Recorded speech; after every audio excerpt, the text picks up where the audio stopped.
નમસ્કાર મિત્રો, ફરીવાર આપણી ચેનલ મિશન એકેડમી કુકડીયામાં બધાનું સ્વાગત છે. અને તાજેતરમાં આવેલા ન્યૂઝ મુજબ કે ફોરેસ્ટની એક્ઝામમાં ખૂબ જ છે અત્યારે હાલમાં મોટો ફેરફાર કરવામાં આવ્યો છે અને લેખિત પરીક્ષા છે તે હવે ઓનલાઈન લેવામાં આવશે. તો મિત્રો તેમાં પણ ખૂબ જ આપણે જોઈશું.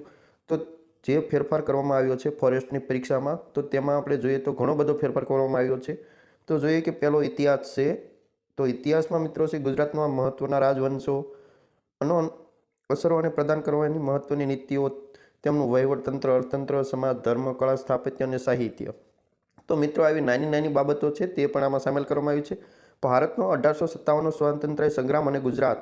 તો 1857 ભારતનો જે સંગ્રામ થયો હતો તેના પ્રશ્ન પણ પૂછાય છે. પછી 19મી સદીમાં ગુજરાતમાં ધાર્મિક અને સામાજિક સુધારણા આંદોલનો. જો મિત્રો ધાર્મિક અને સામાજિક સુધારણા આંદોલનો થયા હતા 19મી સદીમાં, તેની પણ પ્રશ્ન પૂછાઈ જશે. ભારતની સ્વતંત્રતા માટેની ચળવળમાં ગુજરાતના સ્વતંત્ર સેનાનીઓ ફાળો અને ભૂમિકા. તો મિત્રો ખૂબ નાની નાની બાબતના પ્રશ્નો છે આ વખતે પૂછવામાં આવી શકે છે. તો તેના મિત્રો મહત્વના મુદ્દા પણ આપવામાં આવ્યા છે. તો સ્વતંત્રતા ચળવળ અને સ્વાતંત્ર્યોત્તર ભારતમાં મહાત્મા ગાંધી અને સરદાર પટેલની ભૂમિકા, ગુજરાત રાજ્યની સ્થાપના અને મહાગુજરાત આંદોલન. ત્યાર પછી છે સૌરાષ્ટ્ર, કચ્છ અને ગુજરાતના દેશી રાજ્યોના શાસકોના સુધારાવાદી પગલાઓ અને સિદ્ધિઓ. તો મિત્રો આ પ્રશ્નો છે પૂછાઈ શકે છે. તો આપણે પણ હવે ખૂબ વધારે તૈયારી કરવી પડશે, જે પહેલાંના સિલેબસ કરતાં ઘણો બધો સિલેબસ અલગ કરવામાં આવ્યો છે.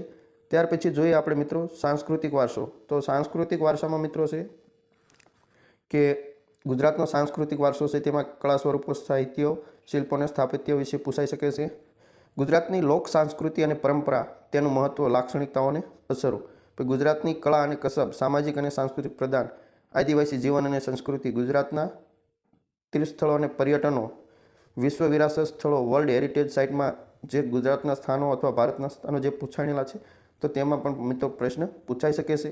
તો મિત્રો દરેક જે મુદ્દાઓ છે તમારે તૈયાર કરવા પડશે અને હાલની કોમ્પિટિશનની એક્ઝામમાં ખૂબ જ સહી વેરીફાઈ થઈ છે. ત્યાર પછી જોઈએ આગળનું કે ભારતનું બંધારણનો પણ આ વખતે સમાવેશ કરવામાં આવ્યો છે. તો ભારતના બંધારણમાં કયા કયા મુદ્દાઓ છે એ સામેલ કરવામાં આવ્યા છે. તો તેમાં છે એક આમુખ, મૂળભૂત અધિકારો અને ફરજો, રાજ્યનીતિના માર્ગદર્શક સિદ્ધાંતો, સંસદની રચના, રાષ્ટ્રપતિની સત્તા, રાજ્યપાલ, ભારતીય ન્યાયતંત્ર, અનુસૂચિત જાતિ અનુસૂચિત જનજાતિની સામાજિક પછાત વર્ગો માટેની જોગવાઈ, એટર્ની જનરલ, નીતિ આયોગ, સ્થાનિક સ્વરાજ્યની સંસ્થાઓ અને પંચાયતી રાજ. ત્યાર પછી જોઈએ આપણે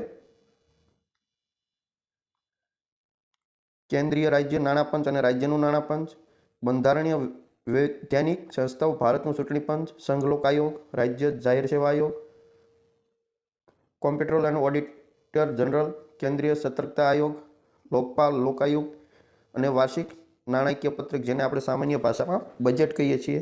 તો મિત્રો બંધારણ પણ સાથે સાથે ખૂબ તૈયાર કરવાનું રહેશે. ત્યાર પછી છે મિત્રો ભૌતિક ભૂગોળ. તો ભૌતિક ભૂગોળમાં શું પૂછાઈ શકશે?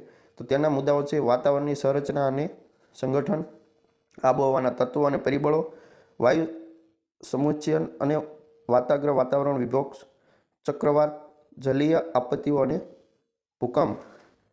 પછી આબોહવાકીય બદલાવ, જે આબોહવામાં બદલાવ થાય છે તેના વિશે પણ મિત્રો પૂછાઈ શકે છે. તો મિત્રો આના માટે સૌથી શ્રેષ્ઠ છે પાઠ્યપુસ્તક જ રહેશે. અને આ વખતની જે પરીક્ષા છે ગૌણ સેવા પસંદગી મંડળ દ્વારા છે ઓનલાઈન માધ્યમથી લેવામાં આવશે.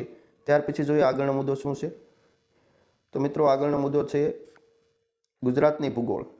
તો ગુજરાતની ભૂગોળ પણ પૂછાય છે. તો ગુજરાતની ભૂગોળમાં શું? તો વિવિધ ભૂમિ સ્વરૂપો, પછી છે નદીઓ, પર્વતો અને વિવિધ જમીનોના પ્રકાર. પછી ગુજરાતની સામાજિક ભૂગોળ, જે ગુજરાતની સામાજિક છે વસ્તીનું વિસ્તરણ, વસ્તીની ઘનતા, વસ્તી વૃદ્ધિ, સ્ત્રી પુરુષ પ્રમાણ, સાક્ષરતા, મહાનગર પ્રદેશો, વસ્તી ગણતરી 2011 મુજબ ગુજરાતના સંદર્ભમાં પણ પ્રશ્ન પૂછાઈ શકે છે. પછી ગુજરાત અને ભારતની આદિમ જાતિઓ. પછી ગુજરાતની આર્થિક ભૂગોળ, જેમાં ગુજરાતની કૃષિ, ઉદ્યોગો, ખનિજ, વેપાર, પરિવહન, કે જેમાં ગુજરાતની આર્થિક ભૂગોળ, ગુજરાતની કૃષિ, ક્યાં સૌથી વધુ શું ઉત્પાદન થાય છે, શેનું ઉત્પાદન નિકાસ બધું થાય. તો મિત્રો આવા પ્રશ્ન પણ ઘણા બધા પૂછાઈ શકે છે. ત્યાર પછી છે ગુજરાત રાજ્યના જિલ્લાઓ અને વિશેષતાઓ. જેમ ગુજરાતના 33 જિલ્લાઓ છે તો તેઓની દરેક જિલ્લામાં એની શું વિશેષતા છે, કયો જિલ્લો ક્યારે બન્યો, તો બધું મિત્રો પ્રશ્ન છે પૂછાઈ શકે છે. ત્યાર પછી જોઈએ વિજ્ઞાન અને ટેકનોલોજી.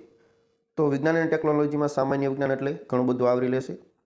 વિજ્ઞાન અને ટેકનોલોજીમાં ઇન્ફોર્મેશન, કમ્યુનિકેશન ટેકનોલોજી. તો ઇન્ફોર્મેશન અને કમ્યુનિકેશન ટેકનોલોજી ઈ ગવર્નન્સ કાર્યક્રમો, એટલે કે જે સરકાર દ્વારા જે કાર્યક્રમો, જે જાહેરાતો કંઈક કરવામાં આવે છે તે અને તેની સેવાઓ. પછી ઉર્જાના પરંપરાગત અને બિનપરંપરાગત સ્ત્રોતો. તો ઉર્જાનો કે મુખ્ય સ્ત્રોત સૂર્ય છે, તો તે ઉર્જા મળે છે. બિનપરંપરાગત કે કોલસો, જેમાંથી આપણે ઉર્જા મળે છે, તો જે ભવિષ્યમાં નષ્ટ મળી શકે તેવું નથી. તો એ પણ મિત્રો પ્રશ્ન પૂછાઈ શકે છે.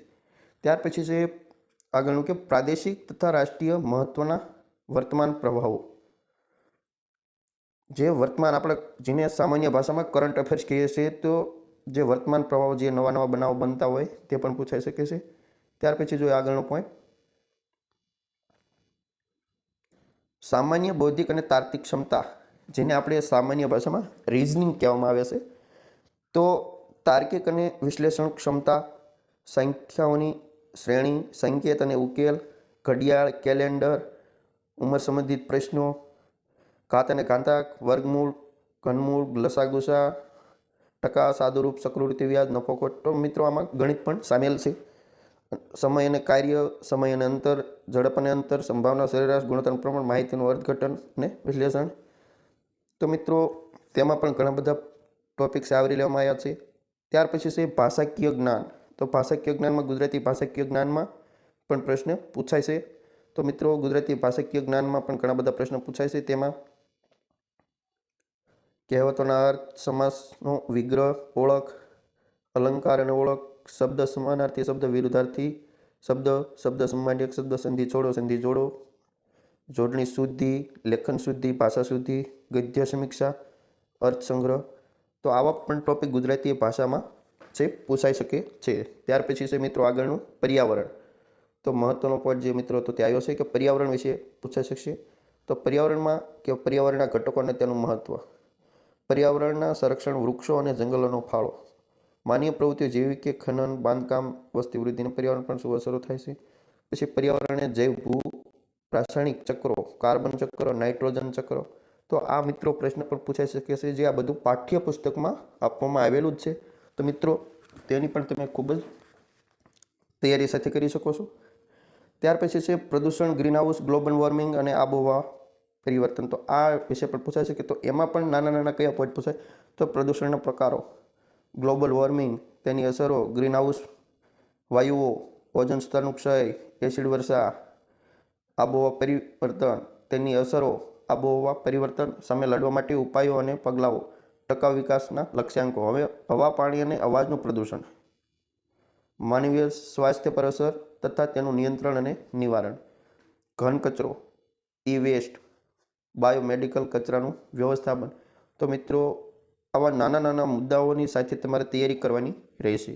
ત્યાર પછી છે જંગલો અને વન્ય સંપત્તિ અને વન્યજીવો. તો એમાંથી કયા પ્રશ્ન પૂછાય છે, જંગલોની ઉપયોગિતા અને વિવિધ પડકારો, ભારત અને ગુજરાતમાં જંગલોના પ્રકાર, ગુજરાતમાં જંગલ વિસ્તારની સ્થિતિ, સામાજિક અને શહેરી વનીકરણને લગતા પ્રયાસો, ગુજરાત રાજ્યની ગૌણ વન પેદાશો, મહત્વની ઔષધિ અને વનસ્પતિ, જંગલ આધારિત ઉદ્યોગો, ગુજરાતના વન્યજીવો અને દુર્લભ વન્ય પ્રજાતિઓ, તથા ગુજરાત જળપ્લાવિત વિસ્તારો અને ઝેરના જંગલો. તો મિત્રો આવા પ્રશ્નો છે તેમાંથી પૂછાય છે. ત્યાર પછી છે ભારતમાં અને ગુજરાતમાં જૈવ વિવિધતાને સંરક્ષણ, જૈવ વિવિધતાના સંવર્ધન અને સંરક્ષણ માટેના પ્રયાસો, વન્યજીવ સંરક્ષણ માટેના ગુજરાત રાજ્ય તેમજ રાષ્ટ્રીય પ્રયાસો, વિવિધ પ્રજાતિઓના સંરક્ષણ પ્રોજેક્ટ, વાઘ, સિંહ, ગેંડો, મગર વિના માટે કયા પ્રોજેક્ટો તૈયાર કરવામાં આવ્યા, કઈ યોજનાઓ અમલમાં મૂકી છે. તો મિત્રો આવા પ્રશ્ન પણ પૂછાઈ શકે છે, જે મોટા ભાગનું બધું પાઠ્યપુસ્તકમાં આવરી લેશે. તો મિત્રો પાઠ્યપુસ્તક ઉપર સૌથી વધારે તમારે ભાર આપવાનો રહેશે. પછી પ્રવાસી યાયાવર પક્ષીઓ, સ્વાસ્થ્યના તથા અન્ય સ્થાને સંવર્ધન પ્રયાસો, ગુજરાત રાજ્યનો ગુજરાતના રાષ્ટ્રીય ઉદ્યાનો, અભયારણ્યો અને જૈવ મંડળ આરક્ષિત ક્ષેત્રો. તો આ પ્રશ્ન પૂછાય. જોકે આ તો તમારે ફોરેસ્ટના સિલેબસમાં હતું એટલે બહુ નહીં, પણ તો બધા જે મહત્વના મુદ્દાઓ આપ્યા છે તેને ધ્યાને લઈને તૈયારી કરવાની રહેશે. ત્યાર પછી છે વન અને પર્યાવરણને લગતી મહત્વની સંસ્થા. તો પર્યાવરણ માટે કઈ સંસ્થા કાર્યરત છે, તે તો રાષ્ટ્રીય હરિત પ્રાધાન્ય વન અને પર્યાવરણ સંબંધિત ગુજરાત રાજ્યની વિવિધ સંસ્થાઓ, પર્યાવરણને લગતી વિવિધ આંતર રાષ્ટ્રીય સંસ્થાઓ. તો મિત્રો પર્યાવરણ સાથે કઈ કઈ સંસ્થાઓ સંકળાયેલી છે તે પણ મહત્વનું રહેશે. ત્યાર પછી છે વન અને પર્યાવરણને લગતી વર્તમાન ઘટનાઓ. તો વન અને પર્યાવરણને લગતી વર્તમાન ઘટનાઓ છે પૂછાય છે છેલ્લું. તો મિત્રો આ હતું જે સિલેબસમાં ફેરફાર કરવામાં આવ્યો હતો તે. તો મિત્રો તેની સાથે કહેવામાં આવે છે કે સૌથી વધારે તમારે છે પાઠ્યપુસ્તક છે ને તે વાંચવાના રહેશે. અને ફરીવાર મારી મિશન એકેડમી ચેનલ ચાલુ કરવામાં આવી છે, તો મિત્રો તમે જોતા રહેજો. મારાથી થશે એટલા પ્રયત્ન થકી હું તમને નવું જે પણ ફોરેસ્ટને લગતું છે તે બધી માહિતી તમારા લોકો સુધી પહોંચાડવાનો પ્રયત્ન કરીશ.